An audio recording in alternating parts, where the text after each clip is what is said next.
Bonjour à tous. Ouvrez vos Bibles en Actes chapitre 4, s'il vous plaît, à la fin du chapitre 4. Et j'en profite moi aussi pour vous partager les salutations de l'église à Greenville, en Caroline du Sud, là où nous étions, et des frères et sœurs de là-bas. Et je vous demande aussi de continuer de prier. Vous savez qu'il y a eu un ouragan assez important là-bas. Et donc il y a encore des frères et sœurs qui n'ont pas l'électricité là-bas. Ça fait déjà 10 jours. Il y a beaucoup d'arbres qui sont tombés et les lignes d'électricité sont à l'extérieur là-bas à Greenville. Donc si vous pouvez prier pour eux, ils me l'ont demandé. Donc Actes chapitre 4, on va aller à la fin du chapitre. Mais on ne va pas vraiment parler en détail sur la fin des versets du chapitre 4. On va plus se concentrer sur le chapitre 5, les premiers versets du chapitre 5, l'histoire de Ananias et Saphira. Parce qu'il y a déjà beaucoup à dire sur le passage de Ananias et Saphira. Et on aura l'occasion de parler brièvement, un peu plus en détail de la fin la fin du chapitre 4, quand on arrivera à Acte 6, parce que en Acte 6, on va devoir parler un peu de cette vie des croyants. Et je m'excuse, j'ai de nouveau perdu mon document. Ça m'arrive à chaque fois. Alors, je vais voir si je le trouve.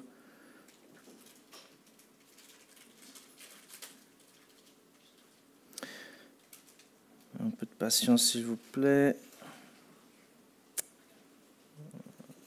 Voilà. Ça devrait être bon. Voilà, ça s'ouvre. Merci à Microsoft. Donc voilà, je vous disais, on va lire à partir du verset 32 du chapitre 4 jusqu'au chapitre 5, verset 16, mais surtout se concentrer sur le passage de Ananias et Saphira au chapitre 5. Donc allons-y. Verset 32, je vais lire dans la seconde 21. La foule de ceux qui avaient cru n'était qu'un cœur et qu'une âme. Personne ne disait que ses biens lui appartenaient en propre, mais ils mettaient tout en commun. Avec beaucoup de puissance, les apôtres rendaient témoignage de la résurrection du Seigneur Jésus, et une grande grâce reposait sur eux tous. Il n'y avait aucun nécessiteux parmi eux. Tous ceux qui possédaient des champs ou des maisons les vendaient, apportaient le prix de ce qu'ils avaient vendu, et le déposait au pied des apôtres, et l'on faisait des distributions à chacun en fonction de ses besoins. Joseph, celui que les apôtres surnommaient Barnabas, ce qui signifie « fils d'encouragement », un lévite originaire de Chypre, vendit un champ qu'il possédait, apporta l'argent et le déposa au pied des apôtres. Cependant, un homme appelé Ananias, avec Saphira sa femme, vendit une propriété et garda une partie du prix en accord avec sa femme. Il apporta le reste et le déposa aux pieds des apôtres. Pierre lui dit, « Ananias, pourquoi Satan a-t-il rempli ton cœur au point que tu aies menti au Saint-Esprit et gardé une partie du prix du champ? S'il n'avait pas été vendu, ne te reste-t-il pas? Et après l'avoir vendu, n'avais-tu pas le droit de disposer du prix? Comment as-tu pu former dans ton cœur un projet pareil? Ce n'est pas à des hommes que tu as menti, mais à Dieu. » Quand Ananias entendit ces paroles, il tomba et expira. Une grande crainte s'empara de tous ceux qui l'apprirent. Les jeunes gens se levèrent pour envelopper le corps, puis l'emportèrent pour l'enterrer. Environ 3 heures plus tard, sa femme entra sans savoir ce qui était arrivé. Pierre lui adressa la parole. « Dis-moi, est-ce bien à ce prix que vous avez vendu le champ ?»« Oui, répondit-elle, c'est à ce prix-là. » Alors Pierre lui dit, « Comment avez-vous pu vous mettre d'accord pour provoquer l'Esprit du Seigneur? Ceux qui ont enterré ton mari sont à la porte, et ils vont t'emporter toi aussi. » Elle tomba immédiatement aux pieds de l'apôtre et expira. Quand les jeunes gens rentrèrent, ils la trouvèrent morte et l'emportèrent pour l'enterrer à côté de son mari. Une grande crainte s'empara de toute l'Église et de tous ceux qui apprirent ces événements. Beaucoup de signes miraculeux et de prodiges se faisaient au milieu du peuple par l'intermédiaire des apôtres. Ils se tenaient tous d'un commun accord au portique de Salomon. Personne d'autre n'osait se joindre à eux, mais le peuple les tenait en grande estime. Le nombre de ceux qui croyaient au Seigneur, hommes et femmes, augmentait de plus en plus.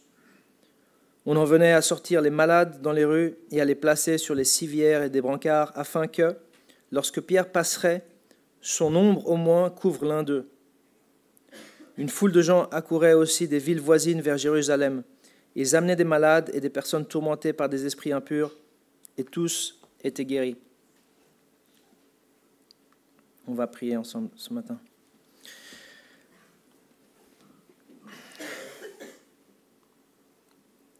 Seigneur, merci pour ce passage que tu nous donnes ce matin.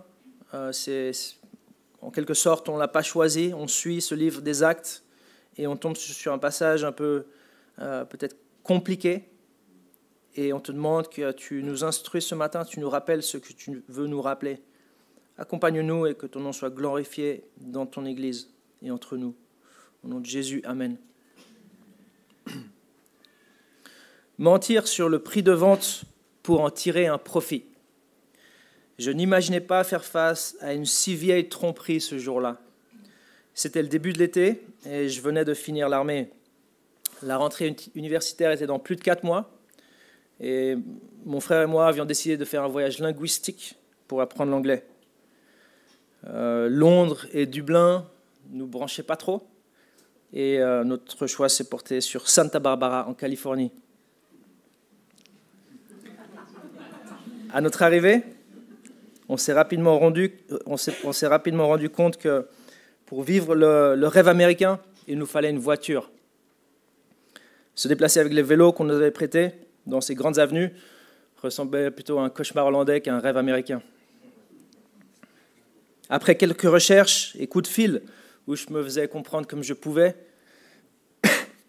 j'ai trouvé une petite voiture que j'ai essayée et qui fonctionnait bien pour $900. C'était un très bon prix, mais c'était à cause de la couleur. Plus de ça, elle avait 288 000 miles, mais elle roulait bien. Et donc, elle nous a permis de connaître les villes côtières de San Francisco, Los Angeles, San Diego et toutes les plages de la région. La fin de notre séjour arriva, et avec celle-ci, la fin de la vie en rose. Il fallait vendre la voiture et revenir dans le vieux continent. La dernière semaine, nous avons placé une feuille de papier sur la fenêtre de la voiture qui disait que nous vendions la voiture pour $500.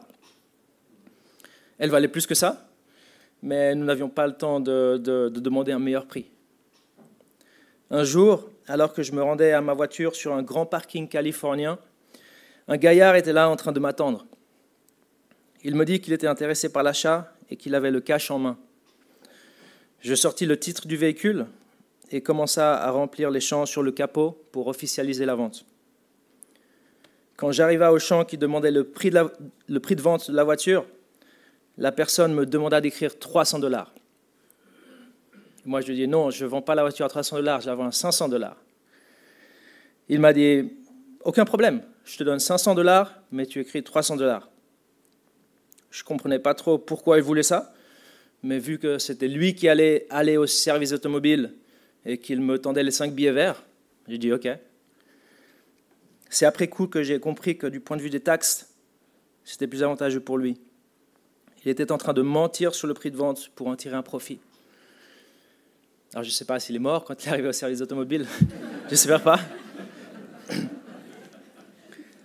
Mais mentir sur le prix de vente pour tirer un profit, c'est ce qu'ont fait Ananias et Saphira. Mais avant de parler d'eux, je vais enlever cette photo. Voilà. Mais avant de parler d'Ananias et Saphira, Luc nous décrit la générosité de ces chrétiens dans cette église primitive. Ceux qui avaient les moyens partageaient avec les plus nécessiteux. Ils partageaient pour l'avancée du royaume. Les apôtres avaient quitté leur métier, ils partageaient pour tous les besoins nécessaires. Et Luc nous décrit la générosité de ses croyants. Et c'est important de dire que malgré cette organisation assez impressionnante, ce n'était pas du communisme ou quelque chose qui ressemblait vraiment. C'était une distribution, un partage qui était volontaire, c'est ce qui est écrit dans le texte. Ce n'était pas imposé. J'en dis plus en fait dans le chapitre 4 de ma thèse doctorale, parce que je parle en détail de ces versets-là. Et je vais essayer de le mettre, je ne sais pas si on peut faire ça, de le mettre comme lien de la vidéo, s'il y a des gens intéressés. On voit très bien que ce n'était pas du communisme, juste dans l'histoire d'Ananias Saphira, où Pierre dit à Ananias, voilà, tu n'étais pas obligé de le vendre ce champ, et si quand tu l'avais vendu, tu pouvais faire ce que tu voulais avec le prix. Avant l'exemple catastrophique de Ananias Saphira, Luc parle de Barnabas. Ce Barnabas, en fait, Luc le présente ici, parce qu'il va réapparaître plus tard dans le livre des Actes. Et on voit que c'est quelqu'un de très généreux. Il vendit un champ et il déposa le prix aux pieds des apôtres. Et cette idée de vendre et de déposer aux pieds des apôtres, et après il y avait une distribution qui se faisait, c'est quelque chose qui va être important quand on arrivera à Acte 6, donc je le mentionne juste, il déposait l'argent aux apôtres. Ananias et Saphira firent aussi un acte de générosité, mais un châtiment divin tomba sur eux et ils moururent l'un après l'autre. C'est un passage assez difficile. Ce n'est pas un passage difficile à comprendre, c'est un passage difficile à avaler en fait. Un des commentateurs que j'ai consulté pour la préparation dit ceci: peut-être aucun passage en Actes ne soulève de difficultés si sérieuses pour les lecteurs chrétiens. Alors c'est important de comprendre la nature du péché de Ananias et Saphira pour ne pas tirer les mauvaises conclusions de ce passage. Premièrement, il faut se rendre compte, comme on l'a dit, que le péché n'était pas un manque de générosité. Leur faute n'est pas d'avoir donné peu, ce n'était pas leur faute. Leur péché n'a pas été de ne pas tout donner. Le texte dit clairement qu'ils n'avaient pas besoin de vendre leur propriété et qu'ils pouvaient faire ce qu'ils voulaient avec l'argent de la vente. Regardons de nouveau le verset 4, s'il vous plaît. Pierre dit « S'il n'avait pas été vendu, ne te restait-il pas? Et après l'avoir vendu, n'avais-tu pas le droit de disposer du prix ?» Alors, quel a été le péché d'Ananias et Saphira? Le verset 2, il dit qu'ils ont gardé une partie du prix. Ce mot « garder » dans la langue originale, c'est un mot extrêmement rare. Et des fois, c'est bien quand il y a des mots rares parce que c'est plus facile à faire des parallèles par rapport à où est-ce que ce mot apparaît ailleurs dans la parole de Dieu, et ça peut nous aider des fois. C'est super intéressant parce que ce mot, dans la langue originale, apparaît une seule fois avant Acte 5. Une seule fois. Et après le passage des Actes, il apparaît une seule fois dans le reste de la Bible. La seule fois qu'il apparaît avant le livre des Actes, c'est dans l'Ancien Testament, la version grecque, dans l'épisode de Akan, ou Akan, je ne sais pas comment on prononce exactement. Akan, cette personne qui, suite à la conquête de Jéricho, avait gardé des choses pour lui, alors que Dieu avait dit, ça c'est dévoué par interdit, vous n'avez pas le droit d'y toucher, c'est pour moi. Et on connaît l'histoire, qu'est-ce qui s'est passé après? Il y a eu un problème pour Akan, bien sûr, mais pas seulement en fait. Son péché a eu des implications pour le peuple de Dieu. Après avoir conquis Jéricho, Josué a envoyé certains espions dans une ville voisine qui s'appelait Haï pour voir la ville, pour se préparer à l'attaquer. Et donc les espions reviennent vers Josué et ils lui disent « N'envoie pas tout le peuple, c'est une petite ville, on voit juste 3000 hommes, ça suffira. » Et donc Josué fait ça, il envoie les 3000 hommes et ils sont battus en retraite, ils perdent. Et donc le peuple ne comprend pas, il commence à prendre peur. Et Josué prie et Dieu lui dit vous êtes en train de perdre parce qu'il y a du péché dans le peuple. C'est intéressant, ce parallèle avec Akan, que Luc fait certainement volontairement. Luc connaissait bien l'Ancien Testament et il utilise un mot qui est utilisé une seule fois ailleurs. Donc Ananias, un peu l'homologue de Akan dans le Nouveau Testament, un péché qui, le péché d'Akan a eu un impact sur le reste du peuple. Et ce péché d'Ananias, on peut croire que voilà, s'il n'avait pas été jugé, il aurait eu un impact très néfaste pour l'Église. Alors, posons de nouveau la question, quel a été le péché d'Ananias et Saphira? Eh bien, on l'a lu, ils ont menti sur le prix de vente. Verset 3 dit, Pierre lui dit, Ananias, pourquoi Satan a-t-il rempli ton cœur au point que tu aies menti au Saint-Esprit? Et c'est peut-être pas clair au tout début, mais quand vient Saphira, on comprend bien que le vrai problème, en fait, c'était qu'ils ont vendu leur champ à un certain prix et ils ont dit, on l'a vendu nous à ce prix-là. Et ils ont gardé une partie du prix sans que les gens le sachent. Bon, Pierre le savait, il a été révélé ceci. Regarde le verset 8. Dans le verset 8, c'est très clair que c'est un problème de mentir sur le prix de vente. Verset 8. Pierre s'adresse à Saphira. Pierre lui adressa la parole et dit, dis-moi, est-ce bien à ce prix que vous avez vendu le champ? Oui, répondit-elle, c'est à ce prix-là. Et là, elle meurt sur le coup. Alors, certains sont dérangés par la sévérité de Dieu ici. Il semblerait qu'Ananias soit puni mortellement sans possibilité de se repentir. Et pour Saphira, même si Pierre lui donne en quelque sorte la possibilité de confesser la vérité, ça paraît être un jugement sévère pour certains parce que certainement elle a fait ce que son mari lui avait dit de faire. Ce qui dérange certains, c'est aussi qu'il s'agisse de la nouvelle alliance. C'est plus la période de la loi, qu'il s'agisse de l'Église, qu'il s'agisse d'enfants de Dieu. Alors c'est vrai qu'on ne peut pas être sûr à 100% qu'Ananias et Saphira étaient des enfants de Dieu, des vrais croyants, mais d'habitude c'est ce que pensent les théologiens évangéliques. Moi je pense que c'était des vrais croyants, Ananias et Saphira. Si tu crois que c'est impossible qu'un croyant tombe dans un tel péché, tu es super optimiste. C'est très candide par rapport au problème de notre péché. Les croyants comme les non-croyants sont capables de commettre des péchés graves. David commis l'adultère et tue la personne avec le mari de la personne avec qui il commet l'adultère. Moïse a tué.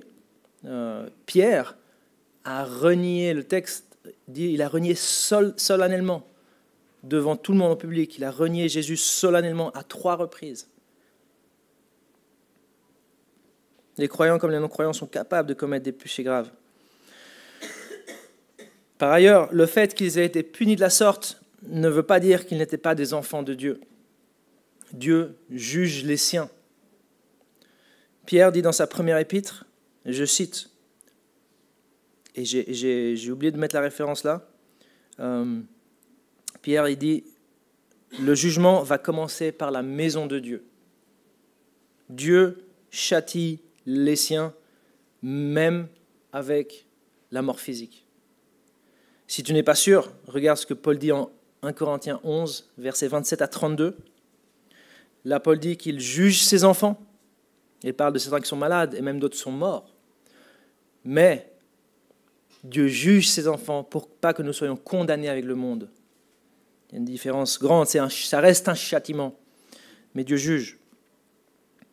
En fait, moi je pense que parce que Dieu est miséricordieux, j'aurais tendance à croire qu'Ananias et Saphira étaient des vrais croyants. Parce qu'il est miséricordieux, j'aurais tendance à croire que peut-être il pourrait laisser une opportunité de repentance supplémentaire à des gens qui sont en chemin à l'enfer. Mais à des gens qui ont leurs péchés passés, présents et futurs pardonnés, peut-être qu'il décide de les reprendre. On ne sait pas complètement, mais de nouveau, la plupart pensent que oui, c'était des vrais croyants. Il n'y avait pas trop d'avantages à cette époque-là à être des faux croyants. Les croyants allaient souffrir et ils le savaient. Probablement, c'était des vrais croyants. Si tu penses que Dieu est trop sévère, démesuré et même injuste, il faut que tu te rappelles qu'Ananias et Saphira avaient été privilégiés. Ils avaient expérimenté des choses très fortes quant à l'existence de Dieu et son action. Ils avaient vécu dans un temps où les miracles étaient abondants et où Dieu confirmait le message des apôtres. À celui qui a reçu beaucoup, Dieu demande beaucoup.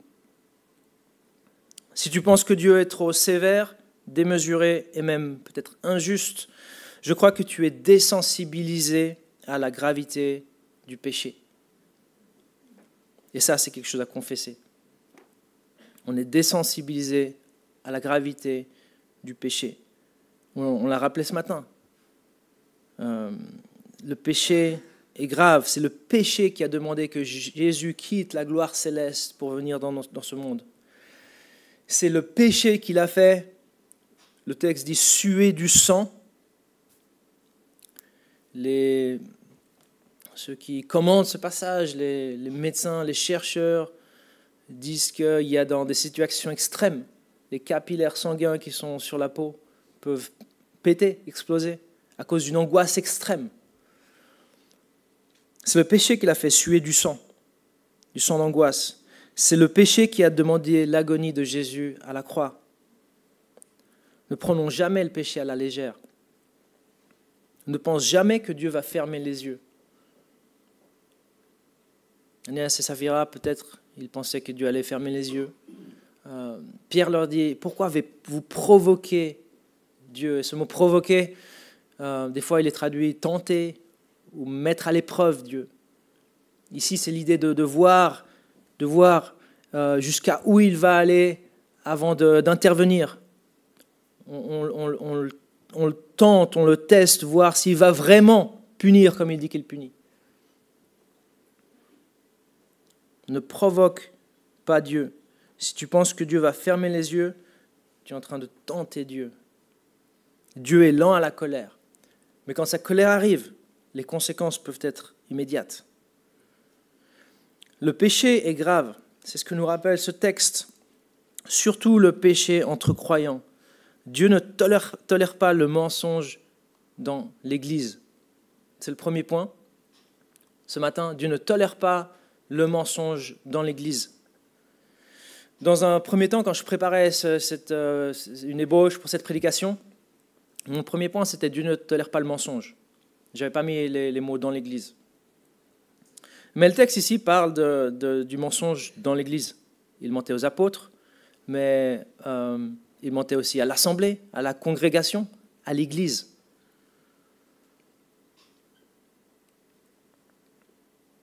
Pour de plus en plus de nos contemporains, mentir ou dire la vérité est une décision qui se prend un peu en pesant les pour et les contre. S'il y a beaucoup à gagner et peu à perdre, on ment. Sinon, on dit la vérité. On vit dans une époque où le mensonge est de plus en plus présent. Non seulement parce que la technologie nous permet d'avoir accès à énormément de sources d'informations, qui certaines d'entre elles peuvent être mensongères, mais aussi parce que la crainte de Dieu, d'un Dieu qui juge, diminue dans notre société. Le mensonge est si banal que quand on regarde des débats politiques, on doit parfois être aidé par des équipes de vérification des faits. En tout cas aux États-Unis. Ils ont des équipes de fact-checking. Récemment, j'ai parlé avec une personne ayant grandi en Asie, dans une culture qui n'est pas judéo-chrétienne. Et cette personne m'a dit deux choses qui m'ont beaucoup fait réfléchir. Premièrement, elle m'a dit, en généralisant un petit peu, premièrement, cette personne m'a dit qu'une différence entre ici et là-bas, c'est qu'ici, les gens prennent leurs décisions par rapport à des idéaux moraux. En d'autres termes, les gens ici font ce qui est bien simplement parce qu'ils pensent que quelque chose est bien et quelque chose d'autre est mauvais. Comme exemple, cette personne m'a parlé des caissettes de journaux qu'on voit à Genève. Ces caissettes de journaux où on peut prendre le journal si on met l'argent, la bonne quantité. Et je ne sais pas si maintenant il y a des caméras, mais en tout cas, avant il n'y en avait pas. Je pense qu'il n'y en a toujours pas. C'est basé sur l'honnêteté des gens. Et ben, cette personne avec qui je parlais, elle m'a dit que ça ne marcherait pas dans son lieu d'origine parce que les personnes pensent différemment là-bas. Là-bas, les gens prennent leurs décisions en pesant les risques et les gains potentiels. Se faire attraper, si on se fait attraper, est-ce que ça vaut la peine, etc. Ils pensent comme ça. Là-bas, en généralisant, là-bas, les personnes ont moins des notions de supériorité morale d'une action par rapport à une autre. Selon cette personne, la différence venait de la culture judéo-chrétienne. dans cette culture judéo-chrétienne. Certaines actions sont mal en soi et d'autres bonnes en soi, ce qui n'était pas le cas dans sa culture d'origine. Et la deuxième chose que cette personne m'a dit, qui m'a beaucoup fait réfléchir, c'est que cette personne a vécu plusieurs décennies ici. Elle me disait que les choses étaient en train de changer. La prise de décision en base à des idéaux moraux se perdait. De plus en plus, les gens pensaient en termes de bénéfices personnels, de peser les pour et les contre par rapport au risque de se faire choper ou pas. En tant que chrétien, savoir qu'on était en train un peu de perdre un héritage chrétien, ça m'a un petit peu attristé. Pas tant que ça non plus, parce que je sais qu'il y a beaucoup de gens qui sont christianisés mais qui ne croient pas en Jésus. Mais quand même un peu. Mais en tant que pasteur, ça m'a encouragé à parler des choses basiques du christianisme, de la Bible. Et le passage d'aujourd'hui parle d'une de ces choses-là, le mensonge. Le mensonge. Dieu ne tolère pas le mensonge, en particulier le mensonge entre les frères. Et une raison, c'est que mentir à ton frère, c'est mentir à Dieu. Mentir à ton frère, c'est mentir à Dieu. Qui trompe son frère, en fait, s'attaque à Dieu. C'est le message c'est le titre du message ce matin. Qui trompe son frère s'attaque à Dieu. Il y a un petit syllogisme ici dans le texte, je le montre rapidement. Premièrement, on voit dans le texte que mentir au frère, c'est mentir au Saint-Esprit. Pierre dit, en quelque sorte, il dit « Tu as menti au Saint-Esprit », au verset 3. Deuxièmement, peut-être deuxième prémisse, on voit dans le texte, mentir au Saint-Esprit, c'est mentir à Dieu. Pierre dit, tu as menti à Dieu, au verset 4. On peut tirer plusieurs conclusions.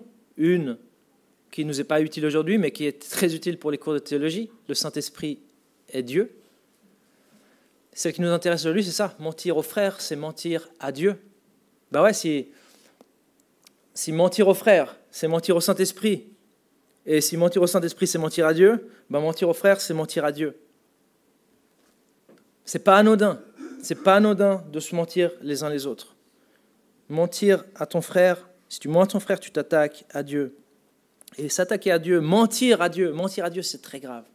C'est très très grave. La mocheté d'un mensonge dépend aussi à qui tu mens. Peut-être au début, tu n'es pas sûr. Je te pose une question. C'est quoi le pire? Mentir à un inconnu ou mentir à ta femme? Si tu hésites, tu vas avoir des problèmes à la maison. Mentir. Et c'est quoi le pire? Mentir à la police? C'est encore pire que mentir à un inconnu, mentir à la police. Et mentir à un juge? C'est encore bien pire. Et mentir à Dieu? Mentir à Dieu, c'est le pire truc que tu peux faire. Et quand tu mens à ton frère, tu mens à Dieu. Étant donné que le Saint-Esprit habite dans les croyants, si tu mens aux croyants, tu mens au Saint-Esprit. Étant donné que l'Église, c'est le corps de Christ, si tu mens à l'Église, tu mens au corps de Christ, tu mens à Christ. Ne trompe pas ton frère, ne trompe pas ta sœur. Éphésiens 4, 25 dit « C'est pourquoi, se débarrassant du mensonge, dites chacun la vérité à votre prochain. » Et il y a une raison. Car nous sommes membres les uns des autres. On est membres les uns des autres. Quel que soit ce qui se passe à l'extérieur, dans le monde, ce texte nous dit qu'entre nous, il faut que règne l'honnêteté entre les chrétiens. C'est super important. Dieu ne tolère pas le mensonge parmi nous. Et ce texte nous rappelle que Dieu aussi, il juge, il peut juger. Il peut juger un péché non repenti, probablement comme celui d'Akan. Peut-être qu'Akan avait une trajectoire comme ça depuis longtemps, on ne sait pas. Mais Dieu peut juger. Ne nous trompons pas l'un l'autre.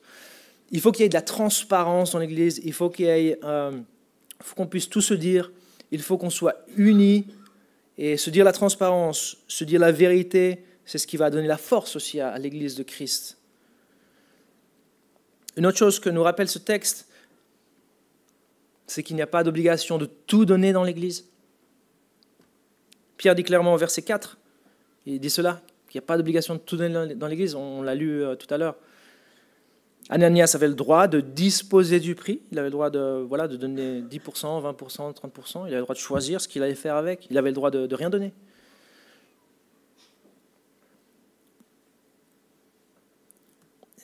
ces juifs chrétiens, ces premiers chrétiens, étaient en train de donner bien au-delà de la dîme, mais ils n'étaient pas obligés de tout vendre. Ils étaient comme nous, tenus de donner pour le royaume, mais pas de tout donner. J'ai un peu étudié, pas mal en fait, j'ai étudié le thème de l'entraide entre chrétiens dans les pages du Nouveau Testament, dans le chapitre 3 de ma thèse. Je suis en train de faire un peu de la pub ce matin pour ma thèse. Elle va vous endormir si vous la lisez. Mais, dans le chapitre 3 de ma thèse, j'ai dû analyser l'entraide entre chrétiens dans le Nouveau Testament. Et je suis ressorti avec plusieurs conclusions, mais une qui m'a marqué, c'est que donner pour le royaume est un commandement du Seigneur. J'ai été rappelé de cela. Donner pour le royaume, c'est un commandement du Seigneur. Mais ce texte nous rappelle ici que tout donner ne l'est pas. Tout donner ne l'est pas, ni donner par contrainte. Un verset qu'on lit souvent, 2 Corinthiens 9, 7, que chacun donne comme il a résolu dans son cœur et pas par contrainte.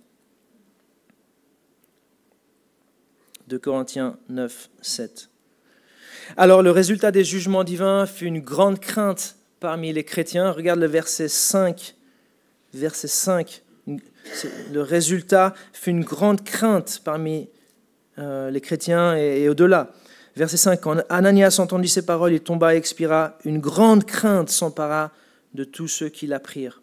Et regarde le verset 11. Parce que ça, le thème de la crainte est important, j'ai l'impression, ici pour Luc.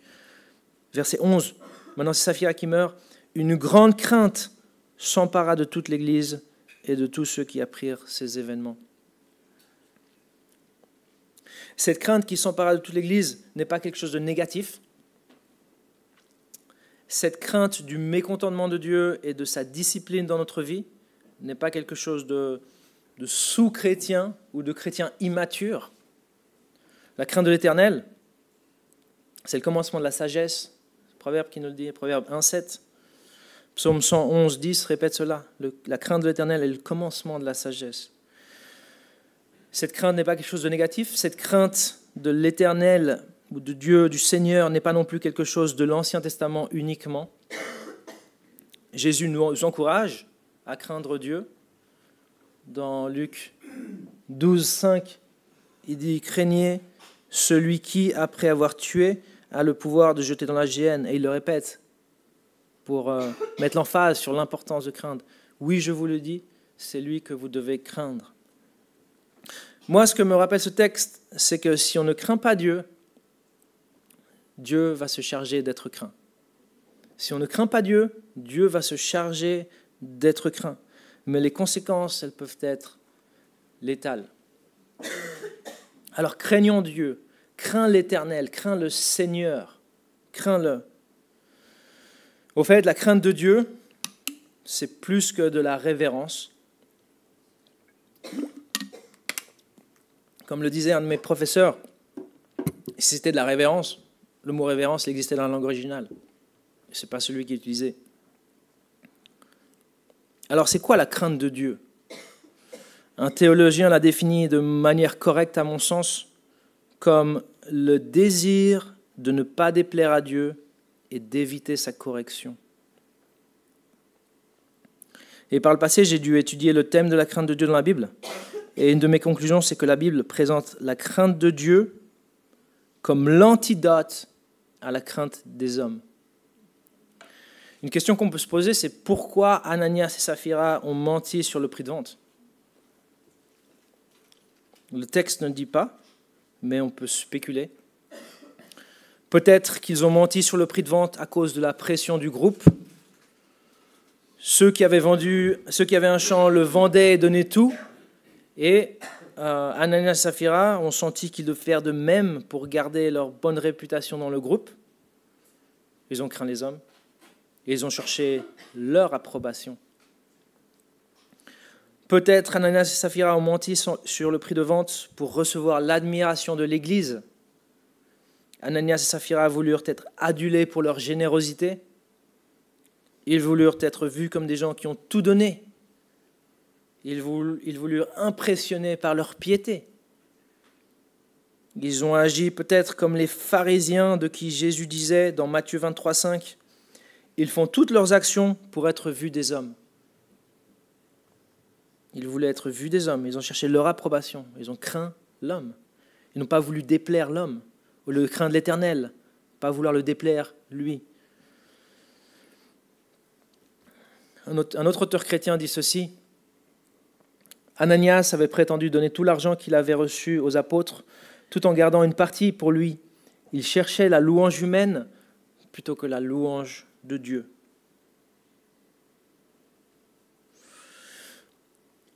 Finalement, dernier point ce matin, et après on finit. Rechercher la louange des hommes plutôt que celle de Dieu nous emmènera vers des péchés insidieux. Chercher la louange des hommes plutôt que celle de Dieu t'emmènera vers des péchés insidieux. Cherche à plaire Dieu, ne cherche pas à plaire ton frère, ta sœur, ne cherche pas à plaire les diacres, les anciens, ne cherche pas à plaire premièrement les hommes, cherche à plaire premièrement Dieu. C'est lui que tu dois craindre. Alors il y a beaucoup d'autres choses à dire sur ce passage. Le verset 14 dit que le nombre de croyants augmentait de plus en plus. C'est ce qui nous fait penser que ce que fit Dieu ici avec ce châtiment divin fut bénéfique. Le nombre de croyants augmentait non seulement à cause de la pureté de l'Église qui fut conservée par Dieu lui-même, mais aussi parce que les miracles continuaient et Dieu, comme on l'a lu dans les derniers versets, continuait d'attester le message des apôtres en leur permettant qu'il y ait des miracles assez impressionnants qui se déroulent. Alors moi, je n'avais pas compris pourquoi sur ce parking californien, un gaillard me demandait d'écrire 300 au lieu de 500. J'avais 19 ans, je n'ai pas compris du tout. Je dis ok. Je ne comprenais pas qu'il voulait tromper pour un gain. Saphira, elle savait ce que faisait son mari Ananias. Saphira, elle savait qu'Ananias allait mentir aux apôtres. Malheureusement, elle n'a pas stoppé son mari dans sa mauvaise voie. Il allait tromper l'assemblée et elle ne lui a pas dit « Ne fais pas ça. Dieu nous voit. Crains Dieu. » Je pense que s'il l'avait fait, l'histoire se serait déroulée différemment. Épouse, ne sous-estimez pas l'influence que vous avez sur vos maris. Soyez des conseillères qui encouragent ce qui est juste et bien. Et mari, n'embarquez pas vos épouses dans vos péchés. Soyez l'un pour l'autre des encourageurs pour ce qui est juste et vrai, pour craindre le Seigneur avant tout. Donc on va s'arrêter là pour le passage ce matin. La semaine prochaine, on va faire une pause. La semaine prochaine, c'est l'Institut biblique qui va mener ce culte. Pour ainsi dire, c'est David Nibla qui va apporter le message. Mais la semaine suivante, on va voir comment l'opposition continue. L'opposition contre les apôtres, l'opposition externe, les chefs religieux, les autorités politico-religieuses. On va voir comment elle continue, mais on va aussi voir comment Jésus, à travers son esprit et en envoyant ses anges, continue d'agir pour l'Église. On va s'arrêter là et on va prier. Accompagnez-moi dans la prière. Père Céleste, devant ce texte, on doit, si on veut être honnête, confesser notre légèreté par rapport au péché. On se rend compte que le péché est grave. On se rend compte que tu ne tolères pas le péché, tu ne tolères pas le mensonge dans l'Église. Pardonne-moi quand on pense que tu es trop sévère, peut-être démesuré, peut-être injuste. Pardonne-nous. Qui sommes-nous pour avoir un jugement sur comment tu agis? C'est toi le Créateur, nous ne sommes que des créatures. Et nous simplement à vouloir apprendre ce que tu as pour nous. Et savoir que le péché est grave, surtout le péché entre chrétiens et le mensonge. Seigneur, je te prie que l'on puisse te craindre toi. On voit que probablement derrière ce péché d'Ananias et Saphira, il y a eu une crainte des hommes plutôt qu'une crainte de toi. Un vouloir plaire aux hommes plutôt que plaire toi. un vouloir ne pas déplaire aux hommes plutôt que ne pas vouloir te déplaire toi. Seigneur, à nous à avoir cette sainte crainte qui est le commencement de la sagesse, cette crainte de toi, la crainte de vouloir te déplaire par nos actions et la crainte de ta discipline dans notre vie, même si c'est une discipline d'un papa qui nous aime. Et on te remercie pour ta discipline, Père. Où serons-nous si tu ne nous avais pas disciplinés? Et Seigneur, on veut aussi te prier ce matin pour que dans notre église ici à la Servette, on puisse être soudés parce qu'on dit la vérité l'un à l'autre. On refuse, on renonce aux mensonges entre nous. Pour qu'on puisse être un lieu qui est celle et lumière sur cette terre, un groupe bien uni, un groupe différent, un groupe soudé, parce qu'on se dit la vérité. On vit dans la transparence. On te prie que tu nous aides. Au nom de Jésus-Christ. Amen.